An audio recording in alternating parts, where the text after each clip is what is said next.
Is there more water? Or do you... I will grab you one. Yeah, that'd be great. Okay. Thanks. Ready?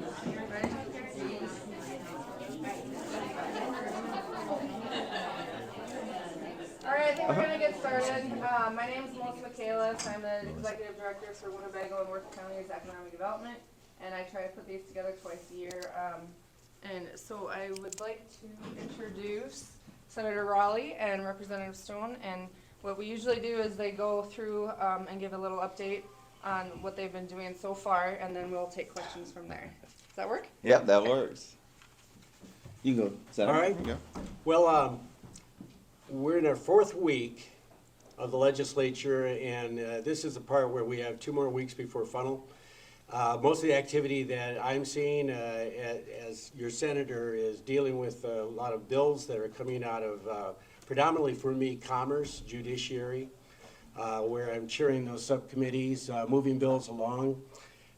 Some of them deal with, one in particular would be mandatory minimum sentences, not allowing earned credit in the cases, so that if a criminal gets a mandatory sentence, then they will have to serve that sentence along that line. Another bill I'm involved in is a subcommittee which I'm particularly interested in. It's in insurance, and not everybody knows that the federal government requires car seats, right, in cars, and for young families. And if you're in a car accident, that car seat is not covered under the personal auto policy. You either have to schedule it under your homeowners or separately inland marine. And so this bill particularly interested me because we're going to try to add that as standard equipment. Since it's required by the federal government, make it part of the car. And this came forward actually from, I think it was somebody close around our district. And I thought it was great because they were arguing the fact that they had a $600 car seat, fender bender. Every time you have an accident, it's totaled. That's it. And so young families, people, they have to come out of their pocket and pay for it themselves. Now, under personal auto policy, it'll be settled differently, actual cash value, same as a car. But I found that bill particularly interesting. Just most of the activities that I'm involved in have been, again, centered around the Commerce and Judiciary. Health and Human Services, some realignment, trying to bring into play the changes needed so that it meets code of what the department needs in order to make the changes that they need. We're seeing a lot of that realignment, of course. The big things going on in the Capitol, you might have heard about the AEA, and I am saying that tongue-in-cheek because it's definitely on everybody's mind. Came out and, we were the governor's priority, and it's already gone through some changes as well, as you well know too. But it's a bill that I understand the intent, but I remain neutral on where we're at right now. And I'm not just saying that to appease anybody. I think it needs a lot of discussion. I've spent most of my time the last 2 weeks talking to people from the AA, Prairie Lakes, superintendents, of course, answering some emails, I had maybe 1,100, 1,200 emails. 80% of them are, people who are involved in the AEA and also formally been involved in the AEA. And very informative, and I'm asking a lot of questions as we go along too. Something that dropped yesterday and we'll talk about in the future, I'm sure, is the new tax plan that the Senate came out with, and for lowering income tax down to 3.65. And so there's a lot of things that we're doing right now. I know I've got probably 14 bills I got to get through committee before February 16th. So, but that's what I'm doing lately, and I'm also very eager to hear all your questions and answer those as best as I can. Thank you. Thanks, Senator. So I will say that in the House, these 4 weeks have been dominated with the AEA discussion, along with the Senator.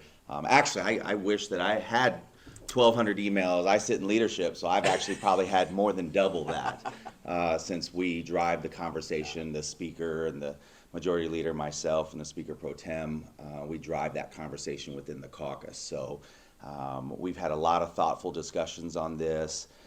I too have met with the AEA chiefs. So the governor's speech was on Tuesday. On Wednesday, I started to reach out to the superintendents. We finalized getting together on Thursday, and then Friday, in the middle of the blizzard, we all met. That's how important I felt that this was for us to get together. I'll say the same thing I said on Monday night during the caucus. I did not support the governor's original proposal.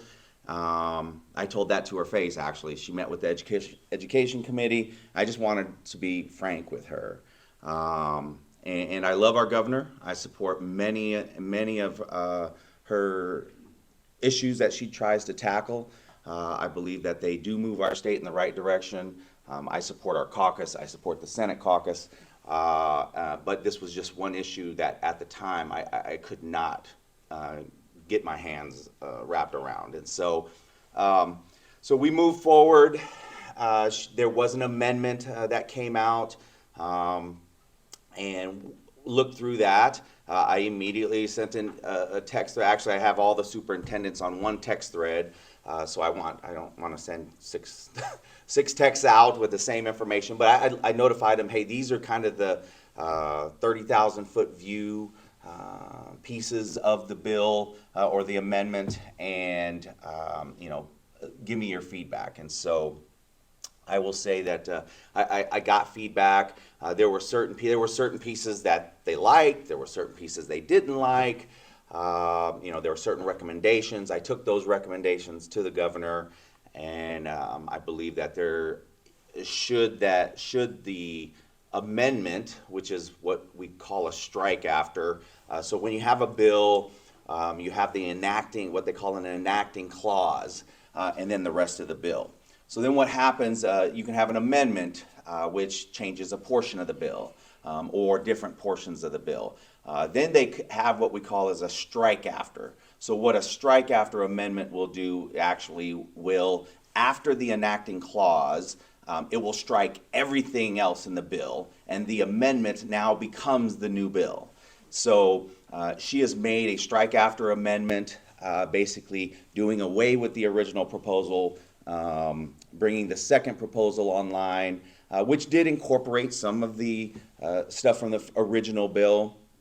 But what I'm hearing is that should that move forward in the Senate, that there will be another amendment. And actually, some of the changes that the superintendents here in this district brought to my attention, I relayed those to the governor and her staff. So our conversations, the amended bill from the governor will not move forward in the House. So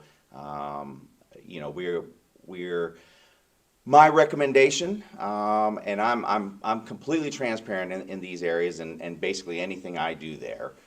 So I sent a text out to the superintendents telling them what my recommendations to the leadership team and how I thought that we needed to drive the caucus to move forward on something. I will say that we will probably bring out a bill, because we have to have our own bill now, that will actually drive a study to be done. We're going to bring in lots of different groups to be a part of this, from hopefully AEA chiefs, administrators, legislators, superintendents. And so what we want is to be able to make some meaningful changes, because if there's anything that was said when we met with the AEA chiefs, even they recognized that there needed to be change. They understood where they were at, and so we want to make sure that whatever we propose is a thoughtful piece. So I will also say that not only will that proposal, what we would see is a study being done to recommend changes, but there's an enforcement piece on the back end that says if the changes are not implemented, the recommended changes are not implemented, and I said the 25-26 school year, so we're definitely out a ways, that we will revert back to the last amended proposal by the governor.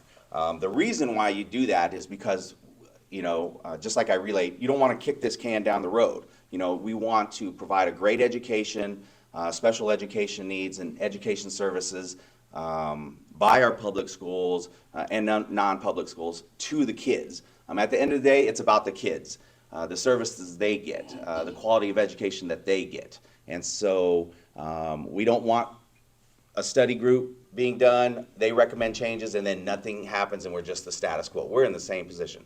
So I believe that nobody wants drastic changes without that measure, and so that's what that would provide. The second part of the elephant in the room, so the other half is the teacher salary bill. So we've actually had a lot of pushback from superintendents on that teacher salary bill. Not that it's bad, everybody recognizes that there needs to be salary increases. So that's not what they're arguing. The argument is the difference at the 12-year mark and the base, those two bases, where current teachers fall in that. I've heard from our superintendents, hey, set the base at 50, we'll be able to work with everything else. So I would anticipate, and my recommendation to the speaker is on Monday was to, again, craft our own bill, get input from superintendents, especially a lot of rural superintendents. The larger school districts they don't have a problem with this, right? So that was my recommendation.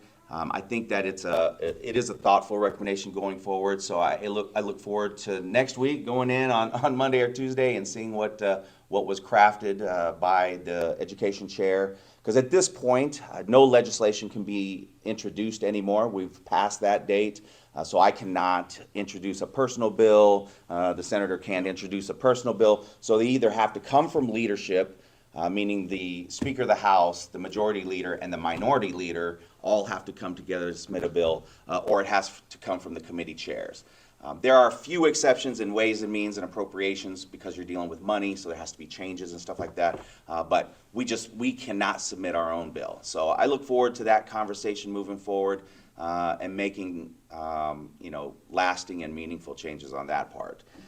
Personally, we have to start dealing with SSA, so I look forward to getting this conversation going because it's almost $100 million of teacher salary increases that we're giving. So that plays a huge part in the budget.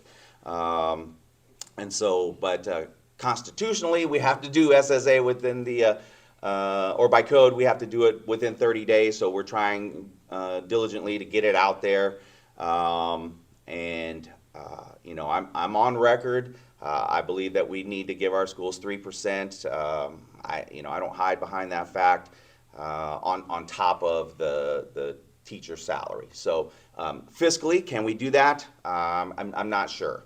And that's just the plain truth. Without knowing what we're doing with the teacher pay bill, I can't just say, hey, it's going to be 3%. That is my recommendation, and I'm not alone on the leadership team. That was our recommendation to the speaker. So we'll kind of see how that plays out with the rest of the caucus. Bill that it's kind of near and dear to my heart is the online data collection by social media.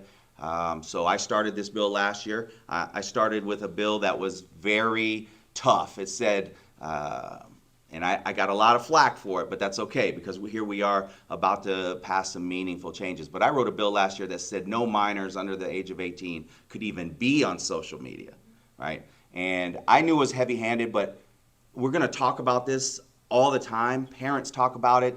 Parents who have lost kids to bullying and harassment, they talk about it, but then nothing gets done, ever, like nothing. And so we need to protect our kids, and so that's why I submitted it that way, knowing that that wasn't the way that it was going to end up, and sure enough, it isn't. So we've pivoted on that to say no online data collection, which I don't believe, I could be wrong, but I don't believe anybody in this room believes that social media platforms should be able to collect data on your kids. I actually had a conversation with Meta and Google, and their executives told me that they want to continue to collect data on kids, that it's their right to do that. So that way they can target the correct ads to those kids. I actually had them say that to my face. So this is something that, like I said, is near and dear to my heart. I started this. I will continue to support this. We will bring this up. It is just so you guys know, it is a House priority bill. So us on the leadership team, we want this to move, and we will make this bill move. So something else, I do have my disabled vets bill. So I will continue to push that through Ways and Means. As the tax conversation comes up, these are pieces that all integrate together.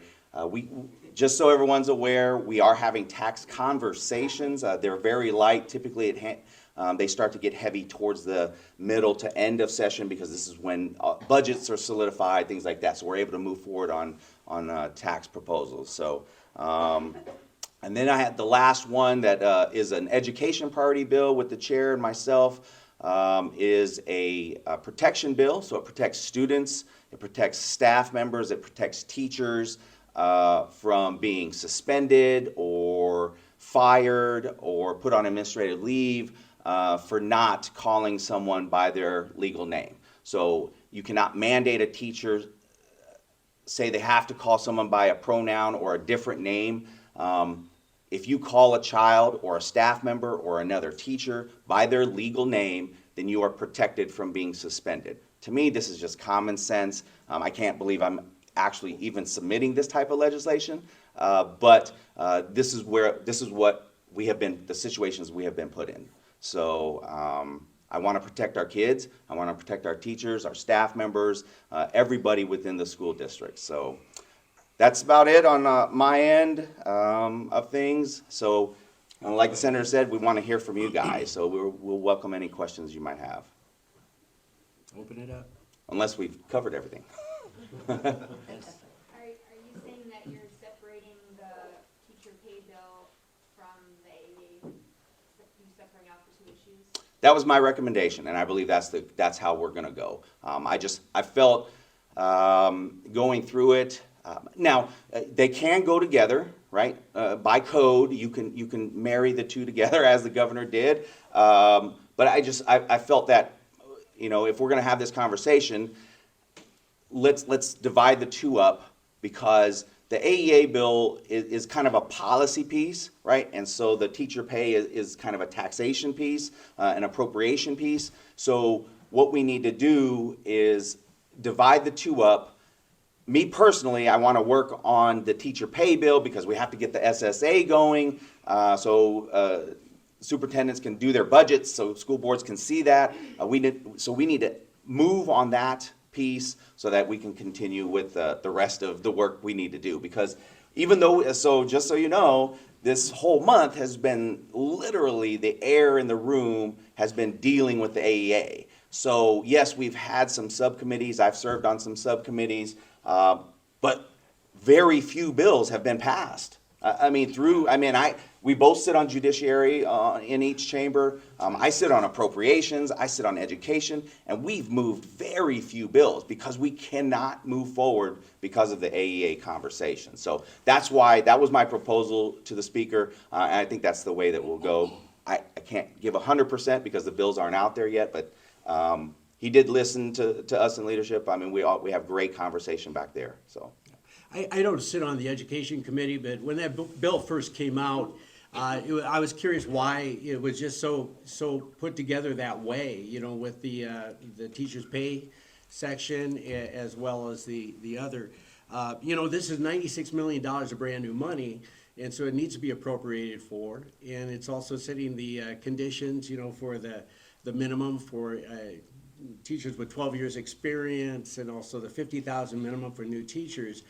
So I totally agree. It's something that we could focus on as two separate issues and go forward on that. So, that was one of those sobering facts when you read the bill, going, what is all this and how is it all put together?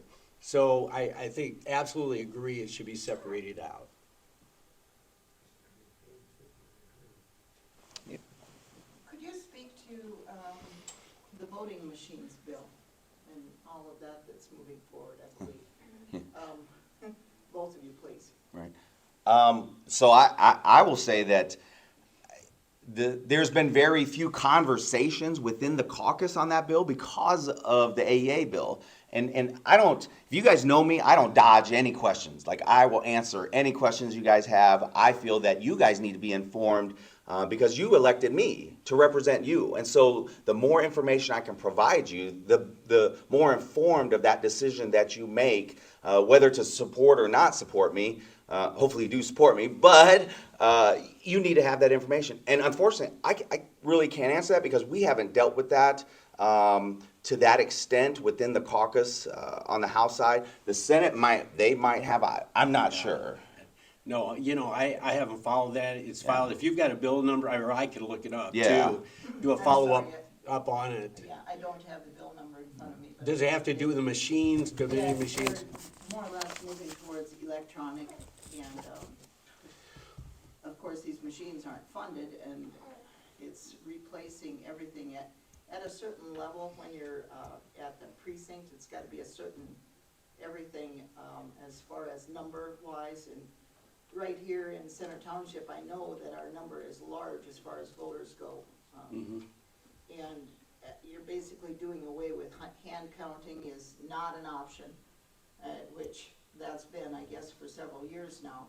But now we're looking at a whole different voting machine, more or less moving towards electronic everything. I don't know if it'll end up ultimately being when I'm in the voter booth or what, but Well, I'm really not following.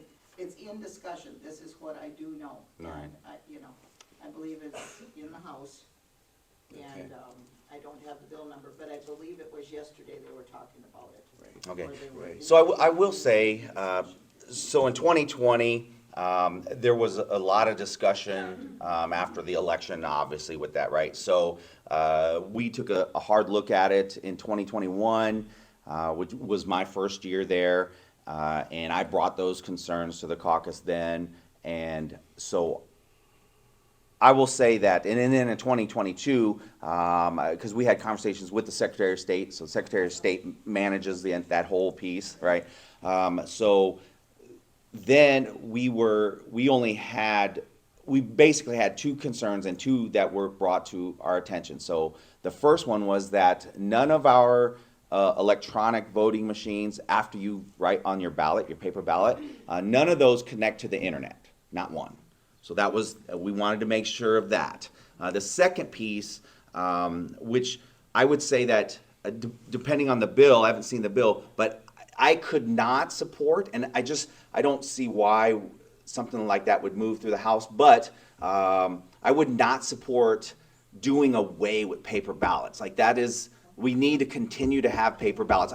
I'm okay with scanning them afterwards, because it does help the people who sit back there on election day to tally the votes up and whatnot. But you always need that backup. So I assure you that, from my perspective, that I will always continue to have paper ballots, but to follow that up with an electronic piece and to be able to compare the two.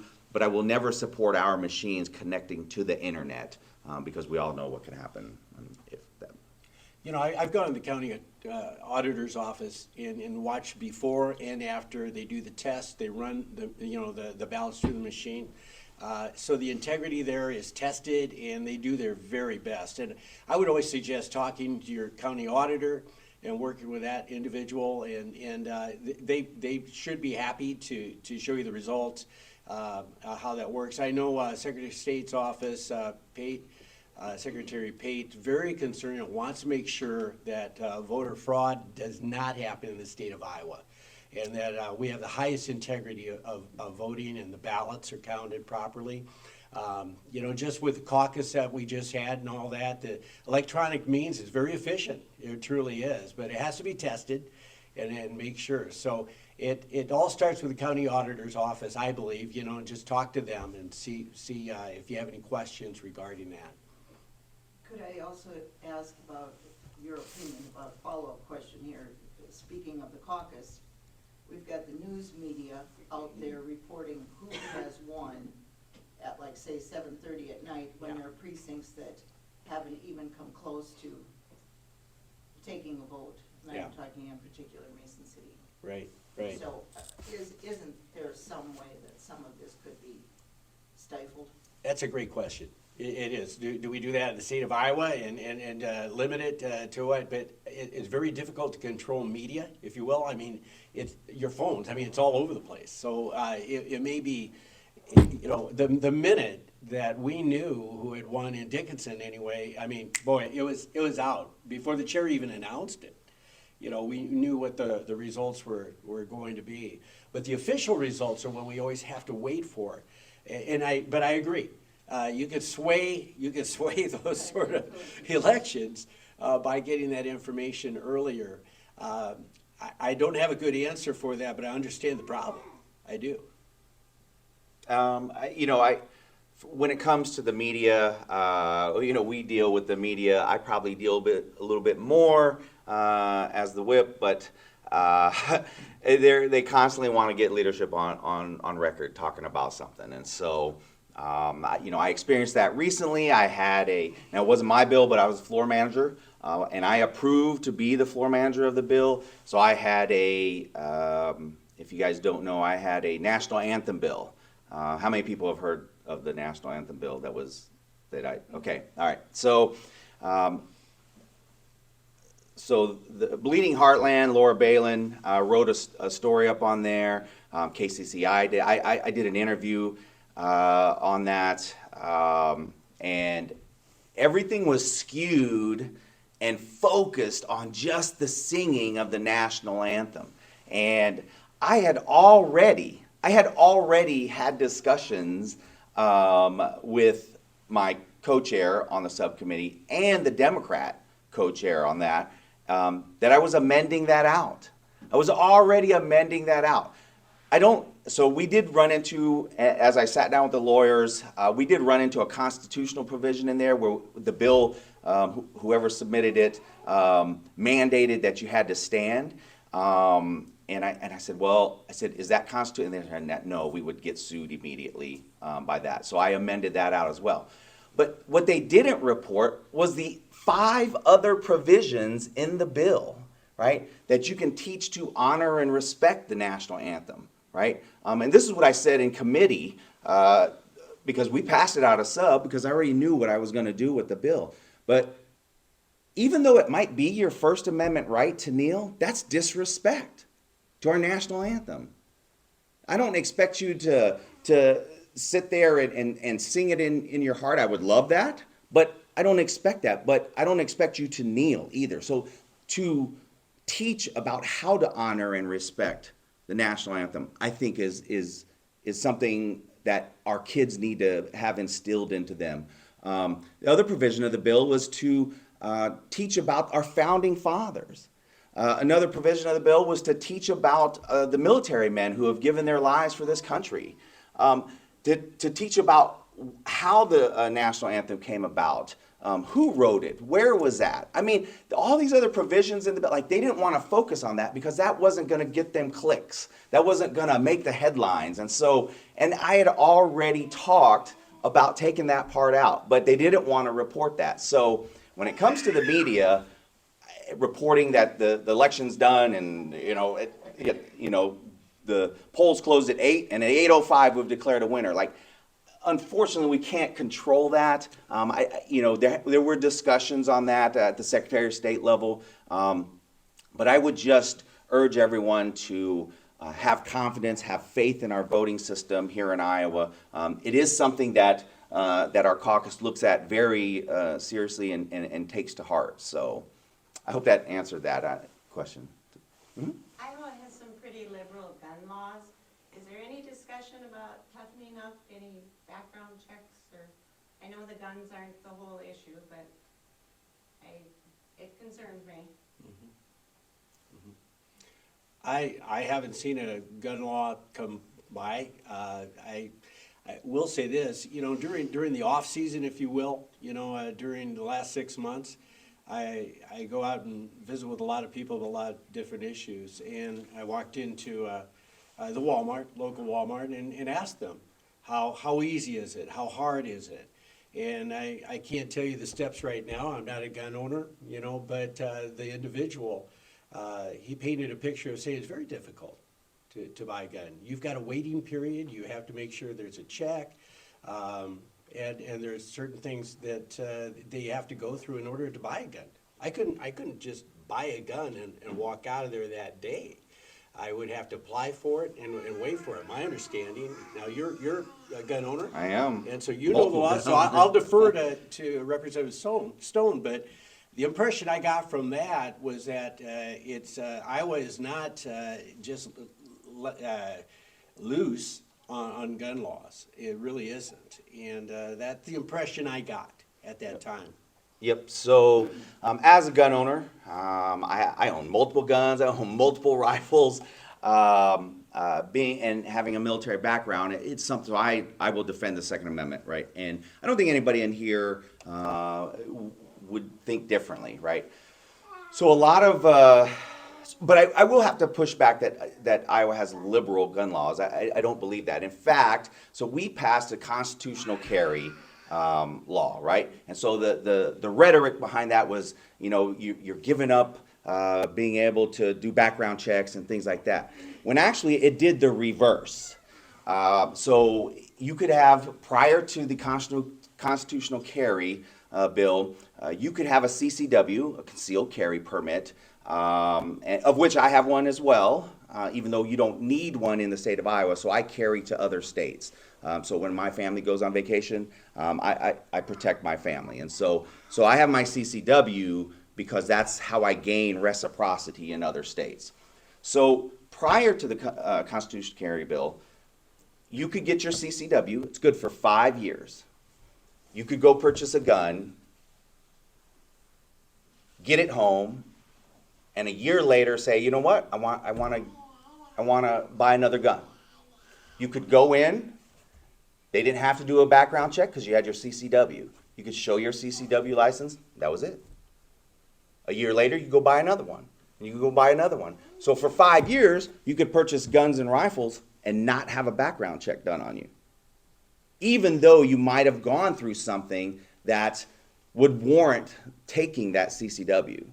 Now, with the constitutional carry, every time you go in to buy a gun, you have to have a background check.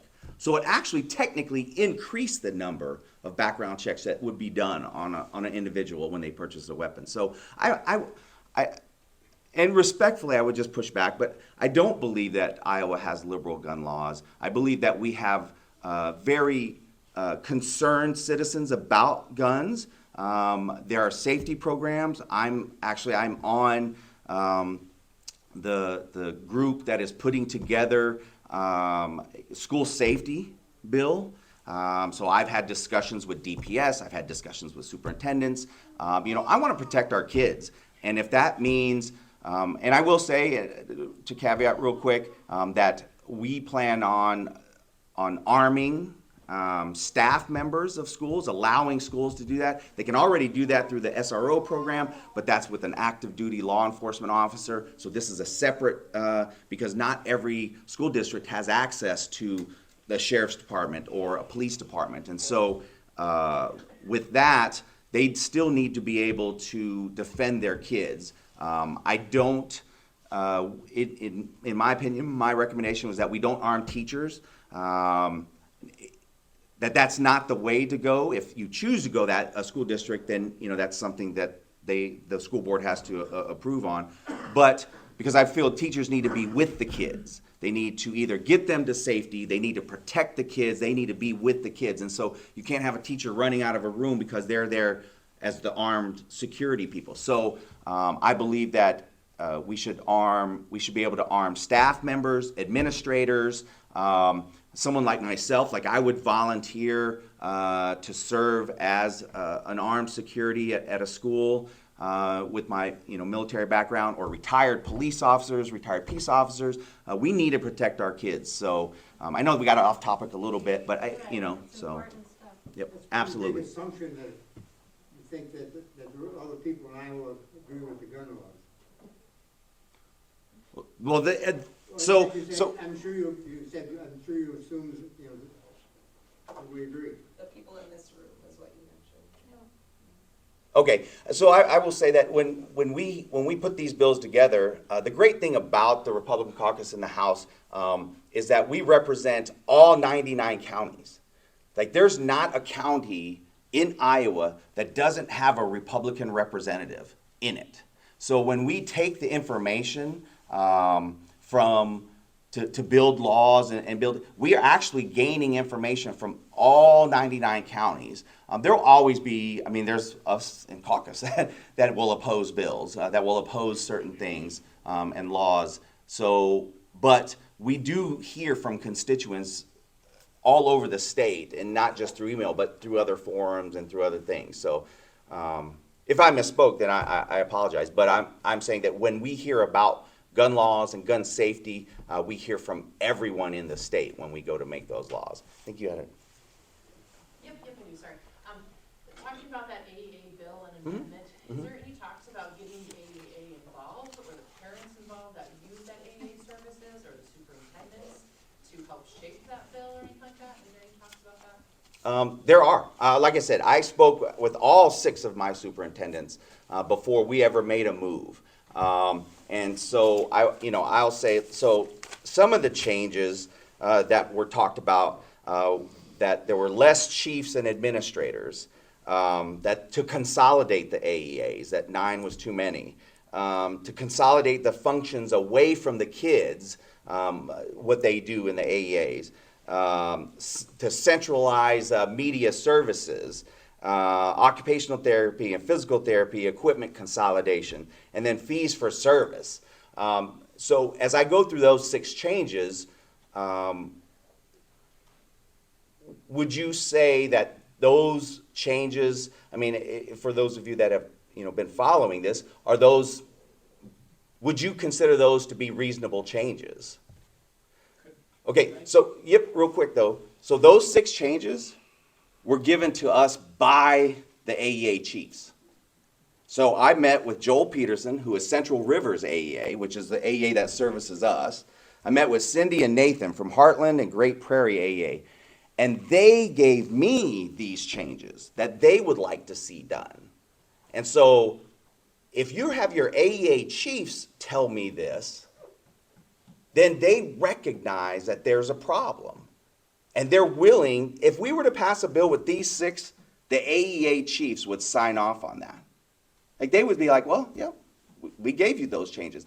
And I'm of the mind of, this is an area that, yes, I delve into education and I take education serious, but I'm not the expert in every educational piece. And so I need to be able to rely on my superintendents, the AEA chiefs, the administrators, the therapists, the specialists, principals, and parents, because you guys are receiving the services.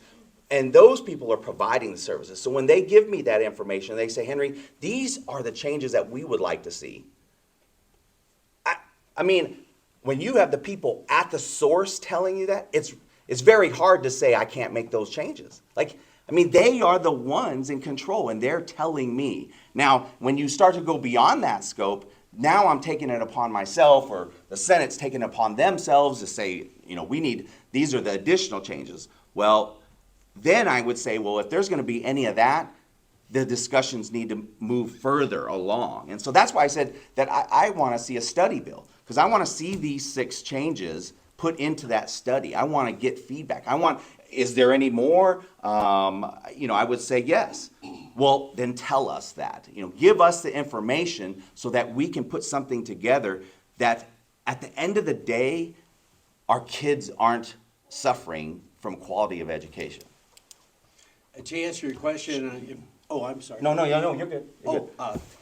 So in the last 6 months, yes, I've been going around the district talking to superintendents, getting their feedback. Prairie Lakes, we had 60 or 70 people there. when we met several weeks ago. You were there. You know, and then I had a follow-up after the bill dropped and went back to talk to Dan Mart and a board member and the CFO, as well as 2 staff members, visit with them.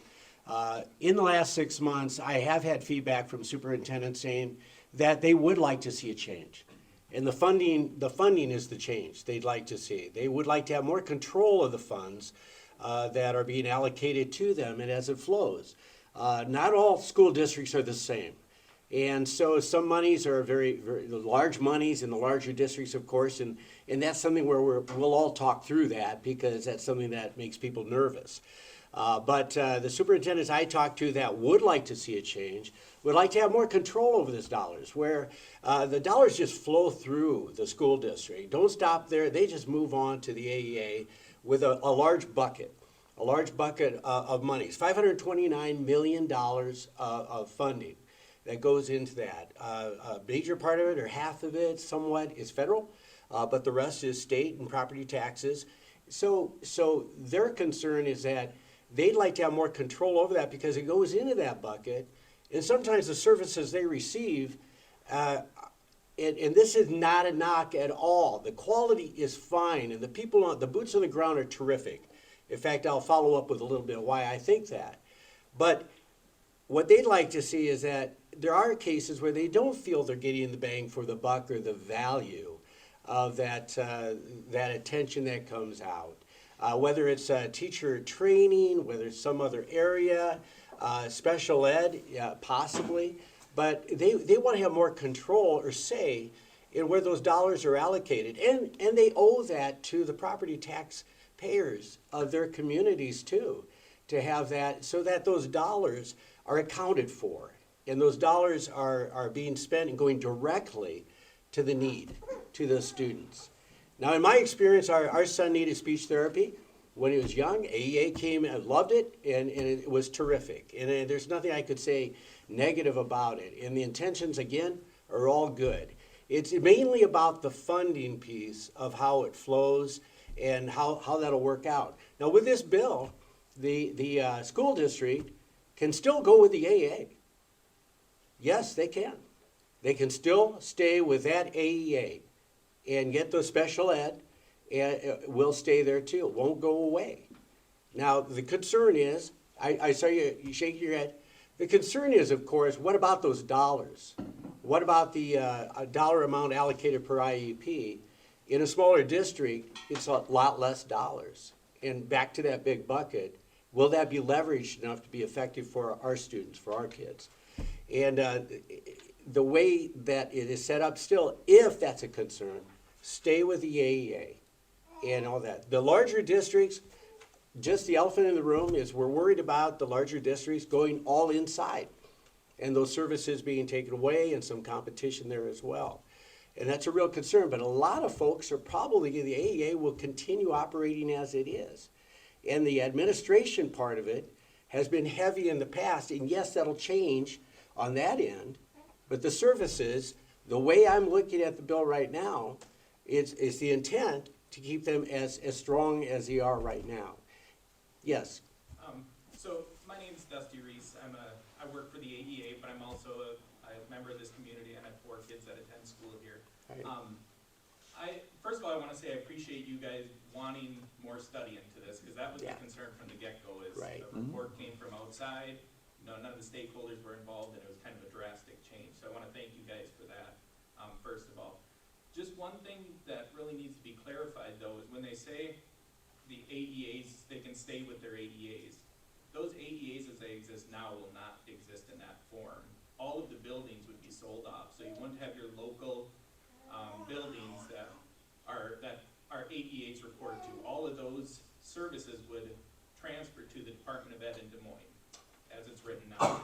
So when they say you stay with your AEA, you stay with your the shell of an AEA that remains at the Department of Ed.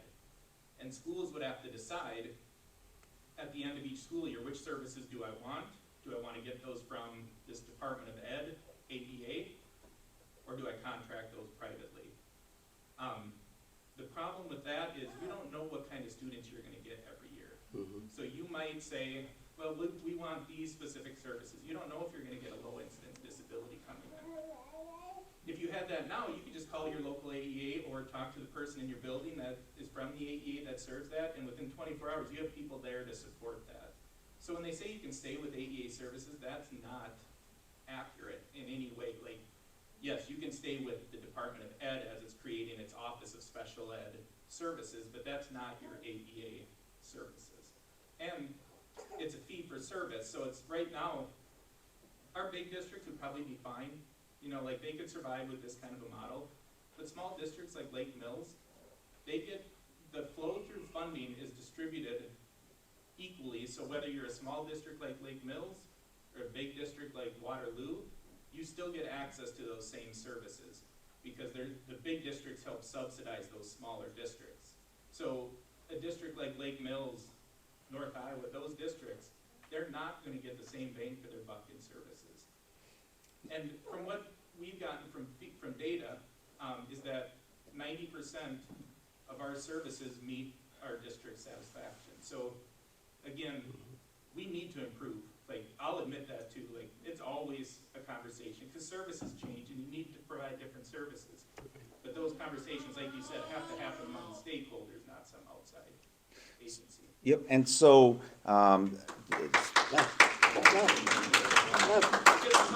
Well, thanks. And that is having our AEA staff live in communities, these communities, they are part of those Right. staffs. That's local control.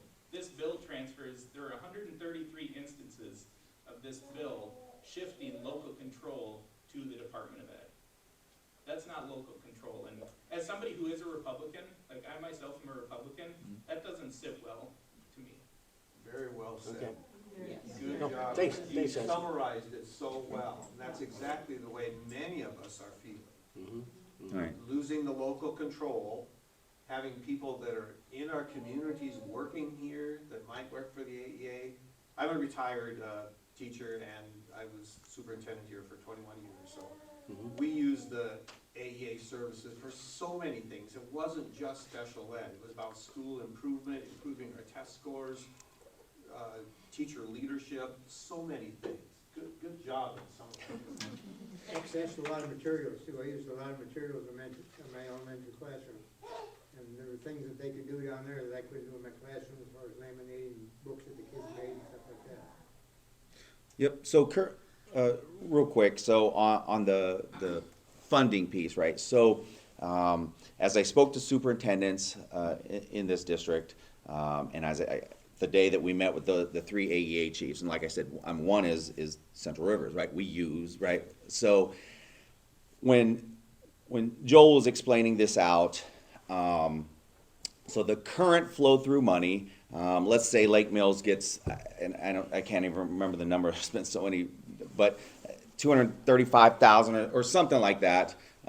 That flow-through money, they get, it goes through. Lake Mills never sees the federal money that they're entitled to. It just goes straight to the AEA, right? So whatever, let's just say that's 300,000. I don't know how much it is, but it's 336. Right. So 300,000. Anything that Lake Mills needs on top of that 330, actually the taxpayers pay for that, right? So any special ed deficit, so anything above that 300,000 isn't truly subsidized. The district is charged that. The taxpayers here pay that. So, and we're talking here in just our areas, we're talking anywhere from $600,000 to $800,000 a year.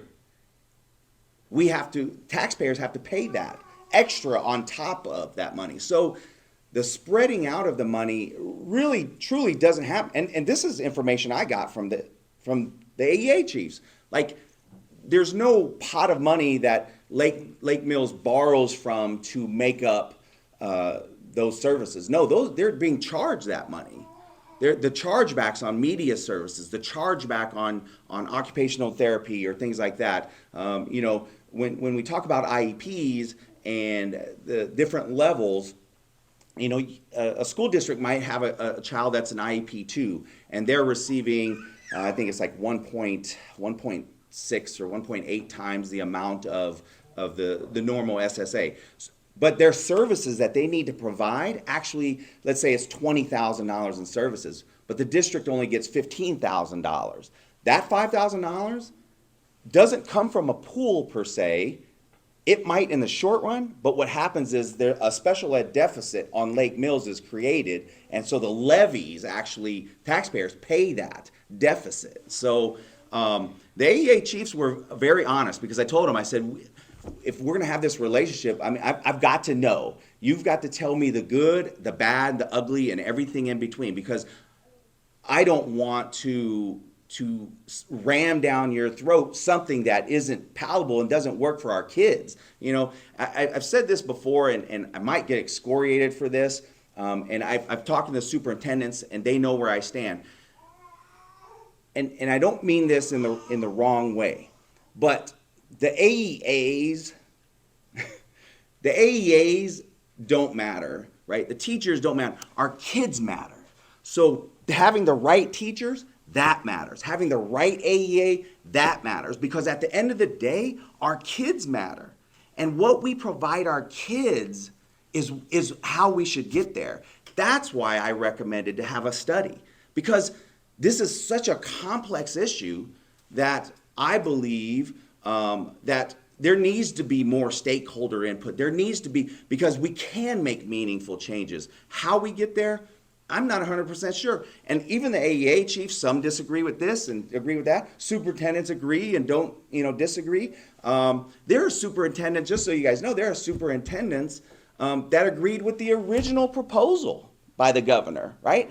So this is what we contend with, is that, yes, we hear from the parents but we're also hearing from certain stakeholders, hey, we're good with this. Fight for my right to have the money stop with me. And that's what So, matters, though, is what you just said too, is that the stake is our kids. Like, it's correct, high stake, absolutely. And that's why you can't rush something. 100%. I 100% believe that. Thank you. And I know, and Dave and I, we've had conversations, and he feels the same way. Yeah, So absolutely. Good. absolutely. Yeah, it's all that feedback, and it comes out anytime you have a study bill. Frankly, well, this was a priority, a little different, but this now we're at the stage to explore it, see all those stakeholders as well. I can't sit here and tell you their stakeholders have. You say they haven't been involved. I think there's been a lot of stakeholders involved in this over the last year, last 2 years, and feedback over the years. You may not have seen it, but I think behind the scenes there's a lot of discussions going on, whether it was legislators talking to their school districts, or whether it was the governor's office, or wherever, the House or the Senate. But we are committed to helping the kids, and we're trying to get a way that we can provide those services, make sure they get to them in the most efficient manner, and I'll just leave it at that. So, but I appreciate your comment. Somebody had their hand up over on this side. No? Okay.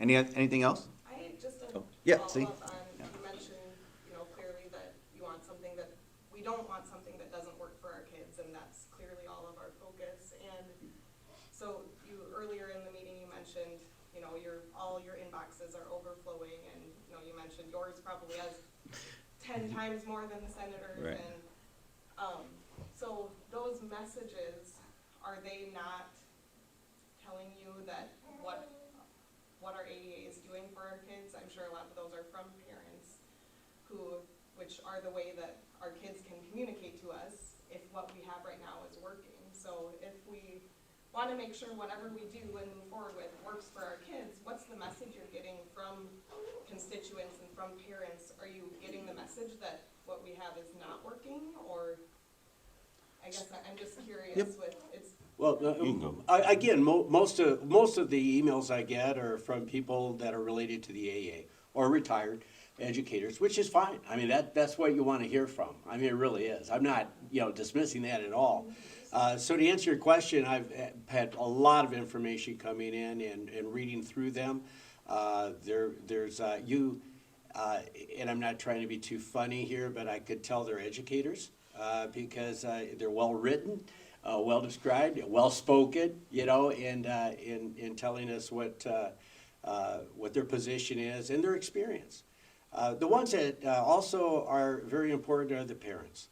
And for example, I know a young parent, and her daughter was born with spina bifida and now is being assessed, right? So at that age where the assessments are coming in, and I assume 7 or 8 different people are making those assessments and making sure that her daughter is on the right path for early education and so forth. And she's scared to death. I won't lie to you, she is, because all this talk out there. I want to take a step back and assure people that no, this isn't a time to be scared to death. It's out there on the table. It's for discussion. Absolutely, you can. Let's tone it down a little bit and put a pause on it. Take a step back. We've got a lot of good people involved in this. On the Senate side, Senator Evans is a former superintendent, and he's co-chair of the Education Committee. Ken Rosenboom, Senator Rosenboom, and Senator Evans are both chair and co-chair. And so we've got good people that are working with it, and they're working with all the stakeholders and their experience as well. And so all that feedback, I just want to assure you that it sounds like you don't believe that all the stakeholders are involved, but this is the effort to get all stakeholders involved. Yeah. And the email question, so the only reason I get more than the senator is just because I sit in leadership, right? I mean, I sit in education, but I sit in leadership, right? So that's why the speaker and I, we get more emails. So I will say that overwhelmingly, so I've received thousands, right? So multiple thousands of emails on the AEA bill. There are hundreds, I've received hundreds of emails from parents, from teachers, from AEA administrators that talk about bad services, wasteful spending, things like that are currently happening. And I'm cited instances of that happening. So while this is a very complex issue, I think something that we can all take away is that, yes, there needs to be change, but that change needs to happen down the road after what my proposal is that we have a well sought out process to have everybody come to the table to be represented, so that when this does get implemented, it's something that everybody has had a voice in. And that's what we proposed in the House, and that's why in the House the AEA bill is not moving forward. Like it's not moving forward because these are our recommendations. So I appreciate you guys' support as well. I also am an AEA staff member, and I also serve on the local school board here, so this education piece is really important to me.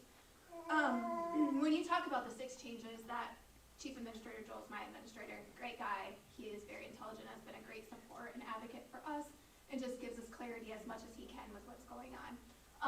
When you list those 6 changes that you received from these different administrators, are those ones that they're saying we would like to have that support back in this bill to discuss, or whatever the bill is, to discuss how those services are provided to our districts and kind of talk about, I mean, what was more information about? Can you give us any more information about those changes? Because we can talk about changes, but changes can be so many different pieces of Correct. change. Yep. And so what does that look like? Because I am a paid-for service. I provide special education services to students in secondary to move to post-secondary expectations. And that's a big piece. The governor put out in 2018 their Iowa Future Ready. Future Ready is a big thing for our students. And it's not just the gen ed. They're all gen ed first, but we move to special education as well. And so myself and I partner with some people that came here to support us, which are great, through outside services. And how do we provide that when we say special education is going to stay with the AEA? I'm special education. I provide direct service. I take data. I put goals in IEPs. But my service under her bill is gone. It's a paid for service. It's cut. So things like that of how we keep this continuum from early access to that transition piece. How do we keep that going and not just say all ABA services are here, because they're not in these bills. So just kind of like, what do those changes, because some of those were listed like ed services as well. under Yep, those yep, changes. So yep. can you just elaborate more of like what that conversation and changes might entail, I guess? Sure, sure.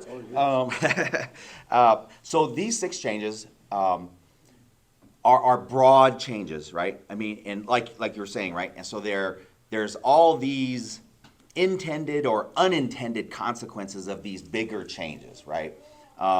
So the reason why this is the reason why a study needs to be done, because when we talk about their recommendation of consolidate functions away from kids, okay, well, what do you mean? But what does that mean? What does that look like, right? And in the setting that we were at, Joel, said, hey, Representative Stone, let's meet, let's talk about what this would look like. So I can meet, and that's all fine and good, but let's have him meet with other superintendents, with other providers, with other AEA chiefs to talk about how to get there, right? Case in point, this is a great point that the superintendents brought to me. They said, Henry, we currently have this flow-through money, right? And with the new proposal, the money's going to stop with us. I'm just simplifying it. Money's going to stop with us. The problem we have with that is that because let's say media services. So the media services levy will go away in the new proposal by the governor, right? So what school districts can then do is they can then increase the general fund levy, right? Or the cash reserve levy. Sounds good. Like, okay, well, we can just take it from another levy. So the devil's in the details, right? The problem with that is because currently the way it's structured, since it's flow-through money, superintendents and school boards don't have the spending authority to spend the money. So they could actually raise taxes. I mean, you're cutting them on one end and raising them on the other. So you'll have the money, but then they don't have the spending authority. So that detail was provided to me by the superintendents, and that's what I took to the governor. I said, ma'am, this is a great idea, and the superintendents are okay with this, but they're not okay with this because we've restricted their hands. So you're right, the devil's in the details. And that's why I want to slow it down. That's why I want the study group to happen. I want that because even though the superintendents gave me, along with some of my colleagues, that these are the changes that we could see moving forward, we didn't get into the details on how that looks. And that's what a study group will do. Like, they will get down and say, okay, you say consolidate functions. Well, what functions? Well, this, and this. Okay, so then who will provide them, right? We have an org chart of how every district is broken up. And so if the AEA chiefs are telling me we want to consolidate AEAs and from 9 to another number, and they didn't give a number, but they want to consolidate AEAs. Okay, so you do that. Well, then how does that affect consolidating functions? Like, you see what I'm saying? So, and these are answers like today I cannot provide you, and I don't want to provide that because I don't have all the information. What I want is the study group to happen so they can get the information, so they can put together a plan that is reasonable, and we can move forward and make some of these changes. So I'm in no way am I dodging your question. I can't give it to you because they didn't give them to me, and we would want administrators, AEA chiefs, specialists, teachers, superintendents, school board members to all come together to work on this to make meaningful change. So, We have time for one more question. yeah. I guess I'm gonna get the final. So what I hear you saying, which gives me hope, is that you're gonna propose a study bill and nothing's gonna change right now. Correct. We're gonna keep things the way they're going for our school districts, for our families, for everybody around. So the study bill is just to study the system and not make any changes at all. That was my recommendation to the speaker, and I believe that's the leadership's role moving forward and what we proposed to the caucus yesterday. How does that go with the bill passing to this Like, Or- how does that work then? That's your proposal Mhm. in the House.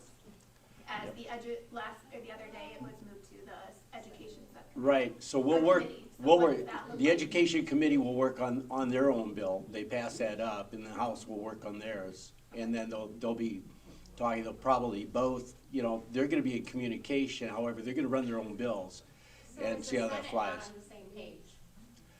I believe so. Again, I'm not on the education committee. I know what I read and what I'm told. I mean, it's a matter, it needs work, I know that. I mean, I've spoken with Senator Evans about it, and they're working on it still, but we needed to pass it up to keep the discussion going, basically. But you hear what we are saying, Oh, so yeah. you can speak to that group. Oh, yeah, yeah. And you will, correct? Of course, yes, yeah.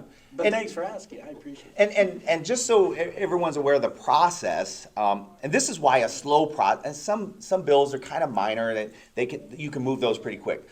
A huge piece of legislation like this, it needs to slow down, and I think that's what the Senate has done. They've actually slowed down the process. So what happens is, so you guys know, so the subcommittee that passed out the bill is the amended version of the governor's proposal. So what that allows them to do is then amend it further and take it further as it comes to committee. Now, it could die in committee, right? And so, or they could pass it out with more changes. And then it would have to go to their floor, and the operation works the same in the House. Then they take a vote on it, and then what happens is, then that proposal comes over to the House as all the amended changes comes over to the House, and then the whole process starts all over again. And the same vice versa. So we create the study bill. We do a separate teacher pay bill. Our sub goes through it. Our full committee goes through it. Our floor vote goes through it. And then it goes over to the Senate, and it starts that whole process again. So, and if they make any changes to our bill, if we make any changes to their bill, it has to, once it passes the House, it goes back to the Senate because they want to see the changes, and then they have to vote on it again. Now, it doesn't go through the subs and all. The floor just takes a vote, so the whole Senate caucus takes a vote on it. So, I will say that, and I don't. So the speaker of the House, the majority leader of the Senate, the two top dogs, they are in constant communication, I will say, over many issues, but especially this AEA bill. And so,